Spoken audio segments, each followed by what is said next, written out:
inaasahang pwedeng mangyari ngayong araw na ito dito po sa Maynila para sa pagdidiwang na ng 439th day. Tama ba? 439th anniversary po ng Maynila. At yan muna ang aking update sa ating mga pangyayari dito po sa Maynila. Balik muna tayo sa studio.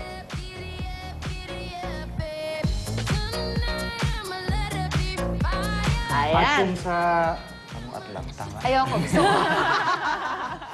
Kaya na ako. I love Jiggy. Ang Daddy ni Sam. At lang sa San Juan Happy, yung mga tao, di ba, yung mga kapuso natin ngayon. Pupunta rin tayo sa Palayan, Batangas, na may piyesta rin para kay San Juan Bautista. Bukod nga po sa basaan, meron din silang kainan ng napakasarap na lechon. At si Monica ang maswerte maglilipad doon. Monica, handa na ba parada? At yung mga padadala dito. Monica, ano dyan mo? Sige, mamaya, hihingi ako ng papasalubong dyan sa studio. Good morning, guys! Good morning, mga kapuso. Naputol nga na sinabi nila, it's another festive morning dito sa Unang Hirit. Dahil dinayo natin all the way from Manila, papunta dito sa Balayan, Batangas, para ihatid sa inyo ang kanilang taunang Lechonan Festival. That's right, mga kapuso.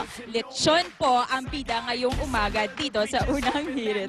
Ay, mga kapuso, every June 24th po kasi ay sineselebrate nila itong Lechonan Festival bilang pagbibigay pugay sa kanilang patron saint na si Saint John the Baptist. At alam naman natin na ngayon nga ay sineselebrate ni Saint John the Baptist ang kanyang kaarawan. Kaya naman mamaya makita natin ang iba't ibang lechon, ipaparada yan in different sizes and of course in different costumes. At ito nga simbahan sa aking likuran, ito yung Immaculate Conception Parish. At yung mga taga rito, sinimulan na nila ang kanilang fiesta. Kanina nagsimba na sila, nagsimula ang misa ng 5:30 a.m.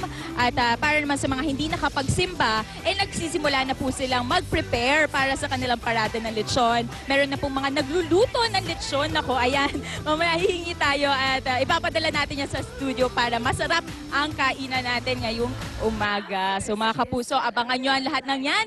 Tutok lang dito sa Lechonan Festival. Dito po yan sa Balayan, Batangas. Back to studio muna.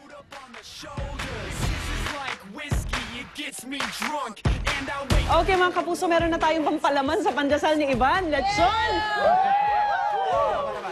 Lechon nga! Kaya tambay lang kasama ng paborito niyong morning barkadahan na handa na sa basaan. Ito ang Unang Hirit!